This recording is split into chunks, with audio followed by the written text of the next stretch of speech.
Hello everyone. Welcome to the video we were discussing about the 741 IC op-amp, which is unit number 4 of code KC501.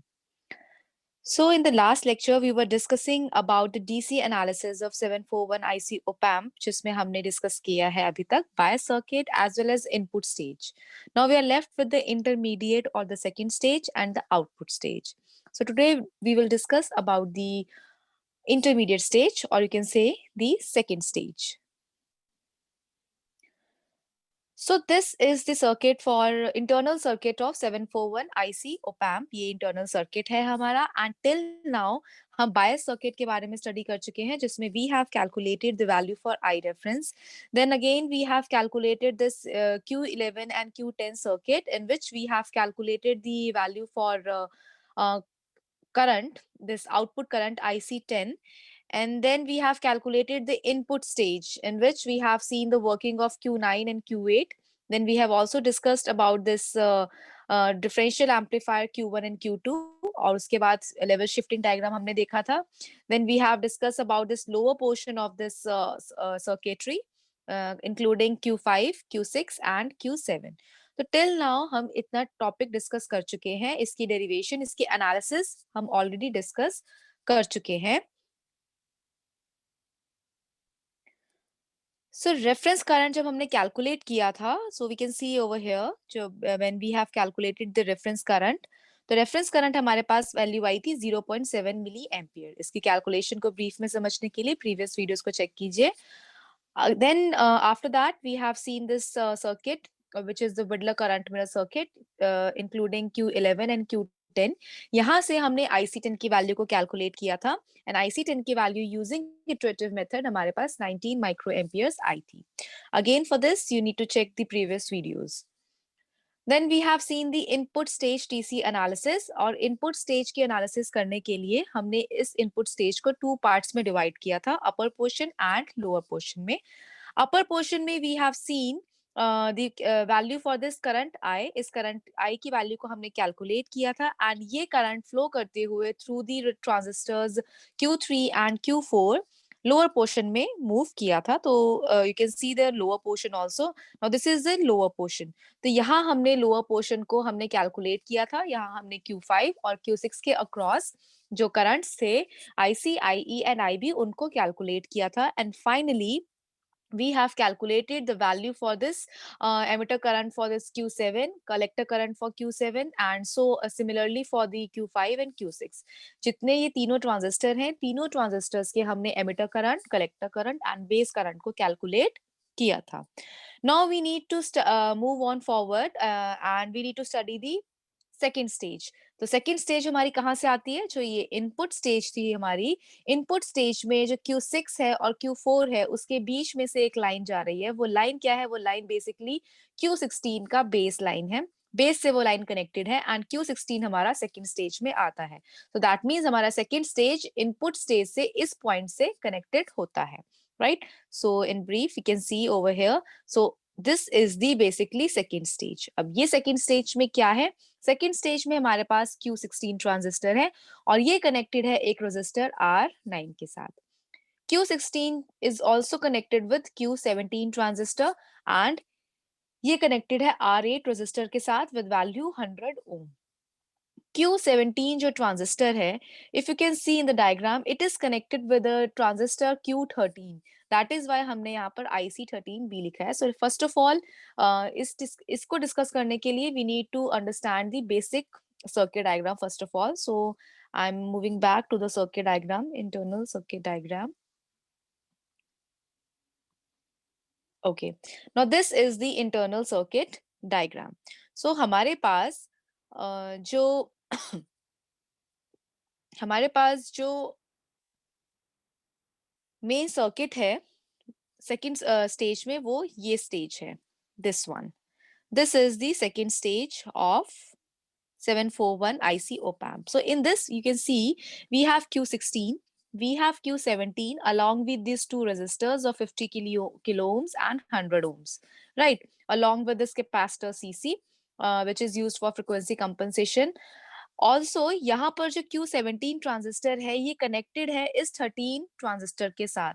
But ये जो transistor है, ये transistor कैसा है? ये double collector transistor है। Double collector क्यों बोलते हैं? बिकॉज ये जो टर्मिनल है इसका, ये है emitter terminal, this is the base terminal and ये है इसका कलेक्टर टर्मिनल। पर यहाँ पर दो कलेक्टर है। एक कलेक्टर जो कनेक्टेड है वो 14 से कनेक्टेड है और एक कलेक्टर कनेक्टेड है Q17 से।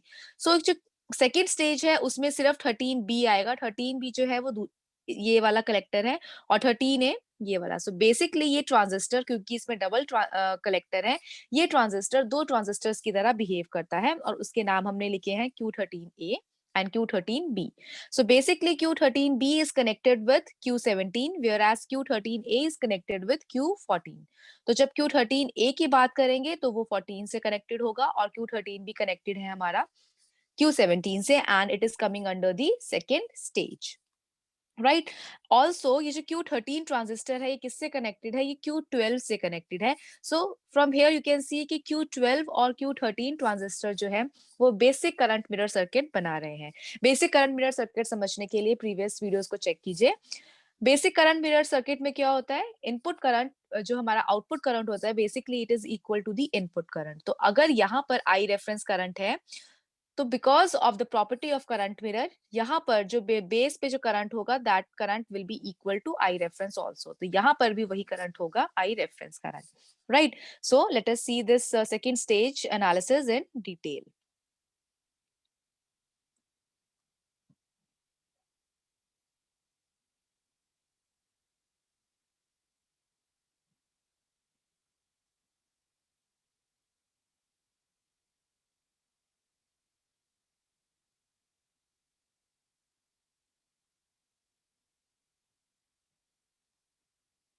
Okay, so now this is my second stage.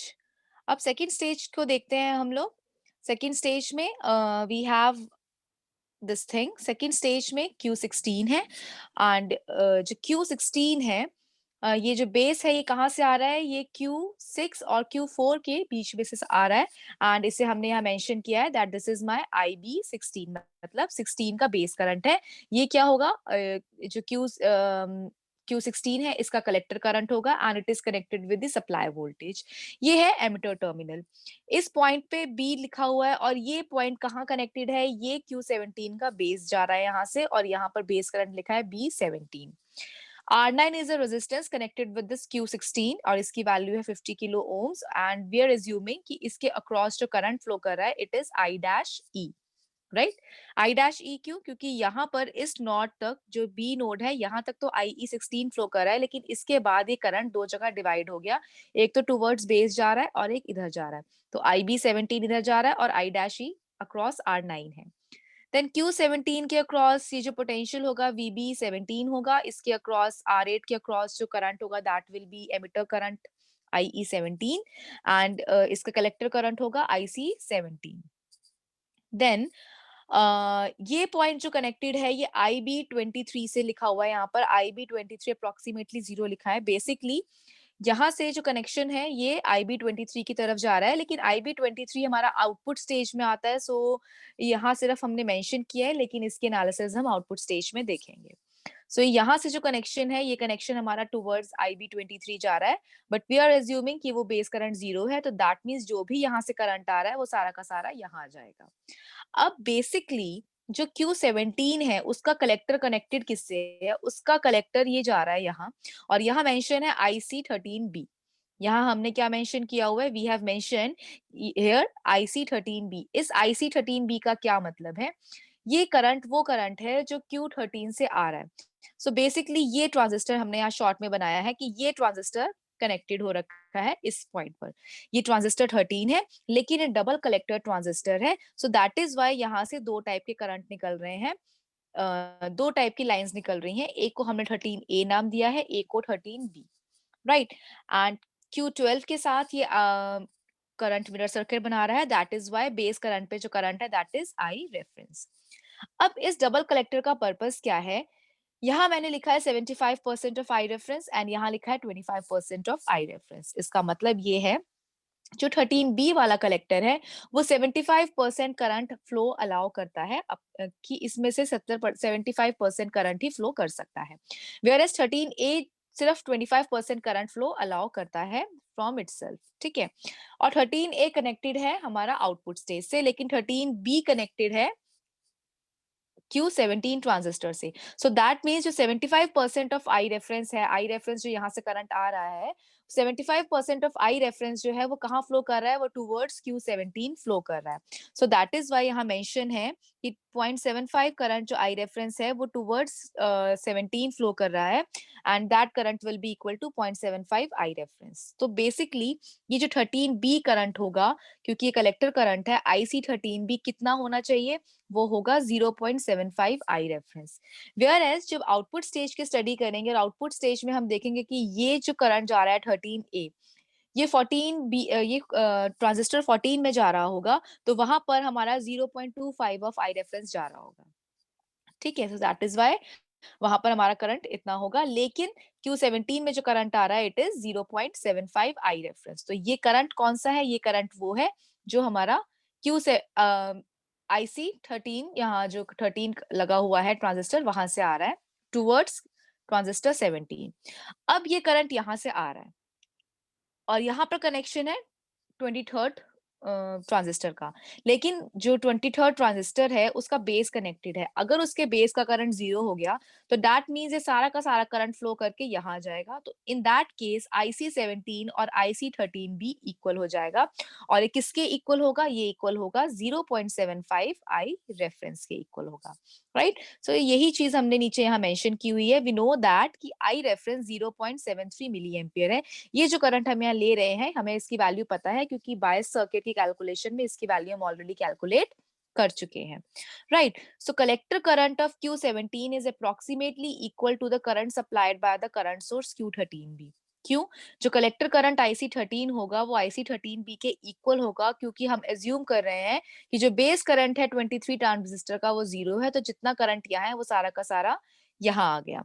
तो इसका मतलब करंट कितना होगा, IC13B will be equal to IC17 is equal to 0.75 I reference, और I reference की वैल्यू तो we already know it is 0.73।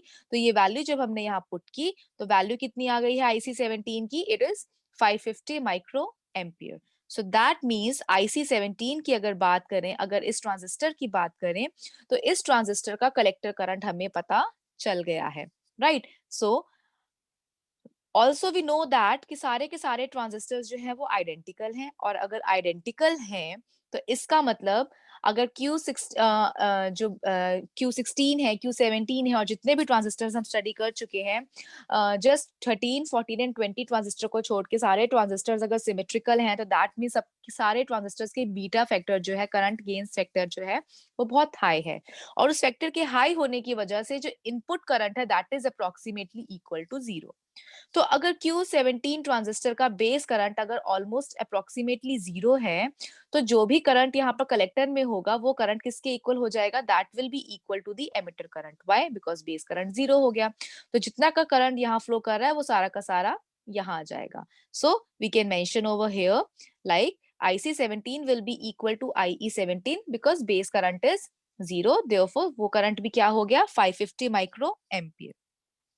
And if we want to calculate this base current, अगर हमें इसे बेस करंट को calculate करना भी है, तो we know the value of this IC17, तो हम कैलकुलेट कर सकते हैं। एंड IC17 कितना है, 550। सो IB17 कितना होगा, IC by beta factor. So IC by beta निकाल सकते हैं। बीटा हमारे पास यहाँ 200 है, राइट। बीटा हमारे पास 200 है। व्हाई? बिकॉज IC17 ट्रांजिस्टर कौन सा ट्रांजिस्टर है, this is NPN transistor, and NPN transistor के लिए बीटा इज 200। सो जब हमने 200 की वैल्यू पुट करी तो हमारे पास क्या वैल्यू आ जाएगी, वी विल हैव IB17 की वैल्यू निकालेंगे तो कितनी आएगी, it is 550 micro ampere upon beta which is 200, तो इट इज 2.75 माइक्रो एम्पियर। और या फिर ये वैल्यू, तो this value is very very very small, so that is why we are saying कि approximately it is equal to 0। तो इसीलिए हमने यहाँ पर इसे अप्रोक्सीमेटली इक्वल टू 0 लिया था, because this value is very small, right. So till now we have calculated the all the current for Q17. Q17 के हमने सारे करंट कैलकुलेट कर लिए हैं. IC17 भी आ गया. IB17 approximately 0 है और you can say 2.75 microampere है, which is very small current. IE17 IC17 के almost equal है. तो तीनों करंट्स हमने इसके कैलकुलेट कर लिए हैं. Now अब हमें Q16 के सारे पैरामीटर्स कैलकुलेट करने हैं. So let us see that. Okay. So now for Q16 transistor, अब हम Q16 ट्रांजिस्टर के लिए कैलकुलेट करेंगे. So first of all हमें IE16 को कैलकुलेट करना है. So IE16 कैलकुलेट करने के लिए फर्स्ट ऑफ ऑल डायग्राम देखते हैं कि IE16 कैलकुलेट करना है. तो अब अगर IE16 कैलकुलेट करना है, सॉरी, अगर IE16 कैलकुलेट करना है तो हम कैसे कर सकते हैं? अगर नोड बी पर हम केसीएल लगाए तो हम कैलकुलेशन कर सकते हैं. तो नोड बी पर अगर केसीएल लगाते हैं तो incoming current is IE16 whereas outgoing current is IB17 and I-E. IB17 अभी हमने कैलकुलेट किया, कितना था IB17 हमारा? IB17 था 2.75 माइक्रो एम्पियर, राइट? तो ये वैल्यू तो आ गई, पर हमें I-E नहीं पता है. तो अब हमें क्या निकालना पड़ेगा? I-E निकालना पड़ेगा. I-E निकालने के लिए हम कौन सा मेथड फॉलो कर सकते हैं? वी कैन सी दैट कि ये दो रेजिस्टर हैं R8 और R9, दोनों ही रेजिस्टर्स पैरेलल में हैं. अगर दोनों रेजिस्टर पैरेलल में है तो दैट मींस दोनों के अक्रॉस जो वोल्टेज ड्रॉप होगा वो सेम होगा.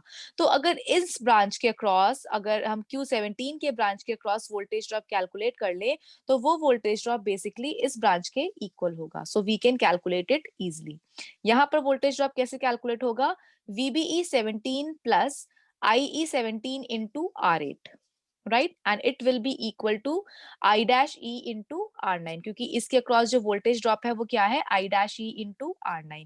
ये किसके इक्वल होगा? जो Q17 के अक्रॉस वोल्टेज ड्रॉप है and which is VBE17 plus R8 into IE17, right? तो ये इक्वेशन अब हम कैलकुलेट करते हैं. Let us see that. So this is what we were discussing. हमें IE16 निकालना है. इसके लिए वी मस्ट ये हमने केसीएल लगाया है तो IB17 प्लस I-E आ गया. IB17 की value we already know, it is 2.75 micro ampere plus I-E. अब इसे हमें कैलकुलेट करना है तो इसके लिए हमने वोल्टेज ड्रॉप वाला फॉर्मूला लगाया. तो वोल्टेज ड्रॉप कैलकुलेट करने के लिए वही चीज है जो मैंने अभी बताई कि दोनों के क्रॉस हम वोल्टेज ड्रॉप देखेंगे. तो क्या हो जाएगा? I-E R9 will be equal to this, क्योंकि ये वोल्टेज ड्रॉप है R8 के अक्रॉस और ये वोल्टेज ड्रॉप है R9 के अक्रॉस, दोनों इक्वल हो जाएंगे. सो हम I-E की वैल्यू को कैलकुलेट कर सकते हैं. IE17 ऑलरेडी पता है, R8 is already given, R9 is already given. बस हमें VBE17 को कैलकुलेट करना है, राइट? सो VBE17 को कैसे कैलकुलेट कर सकते हैं? VBE17 को कैलकुलेट करने का फॉर्मूला हमारे पास ये है. VT इज 26 मिलीवोल्ट बिकॉज ये थ्रेशोल्ड वोल्टेज है, सॉरी थर्मल वोल्टेज है. इसकी वैल्यू ऑलरेडी कैलकुलेटेड है तो ये हम कैलकुलेट कर सकते हैं. IC17 ऑलरेडी हम कैलकुलेट कर चुके हैं जिसकी वैल्यू 550 माइक्रो एम्पियर थी, वो यहाँ पुट करेंगे. IS ऑलरेडी हमें पता है, it is 10 raise to power -14 ampere. तो सारी वैल्यूज इसमें पुट करेंगे, हमारे पास VB17 की वैल्यू आ जाएगी. फिर वो वैल्यू हम जब यहाँ पुट करेंगे, सारी वैल्यूज को पुट करेंगे तो हमारे पास I-E की वैल्यू आ जाएगी. सो डायरेक्टली ये जब I-E की वैल्यू हमें बेसिकली IE16 कैलकुलेट करना था, जब ये I-E की वैल्यू हम यहाँ पुट करेंगे so finally we can calculate the value for this IE16, right? So this is what we have done. You can see here हमने BE17 की वैल्यू को कैलकुलेट किया, यहाँ से हमने IE16 की वैल्यू निकाल ली and it comes out to be 16.2 micro ampere. So finally हमारे पास IE16 की वैल्यू आ गई. अब अगर हम कहते हैं कि हमारा जो ट्रांजिस्टर 16 था, दिस वन, IE16 की वैल्यू अगर आ गई एंड इफ वी अज्यूम कि इसका बीटा बहुत ज्यादा हाई है again and base current is approximately zero, अगर बेस करंट अप्रोक्सीमेटली जीरो है तो दैट मींस Q16 का जो कलेक्टर करंट है that will be equal to emitter current. So that means Q16 का collector current IC16 will be equal to IE16, right? So this is what we have written over here. You can see IC16 is approximately equal to IE16, which is also equal to 16.2 microampere. Also, अगर हम base current calculate करना चाहते हैं तो collector current पता है, so it will be 16.2 microampere upon beta. तो beta कितना है, अगेन 200 है, तो जब उसकी वैल्यू कैलकुलेट करेंगे तो वैल्यू कितनी आ रही है, it is 0.08 micro ampere, which is again very small value, so it can be neglected, right? So hence till now we have calculated all the parameters. ये जो सेकेंड स्टेज थी हमारे पास, इसमें Q16, Q17 और 13B transistor थे, and Q16 और Q17 के लिए हम तीनों पैरामीटर्स कैलकुलेट कर चुके हैं. We have calculated the collector current, base current and the emitter current, right? So now अब ये जो सेकेंड स्टेज है, इसकी आउटपुट जो मिल रही है वो कहाँ से मिल रही है, वो Q23 से मिल रही है. वो Q23 से इसकी आउटपुट एज ए इनपुट जा रही है, so that comes under the output stage. So now in the next lecture we will discuss about the output stage DC analysis. If you have any query regarding the second stage TC analysis, then you can post your question in the comment box. Thank you so much.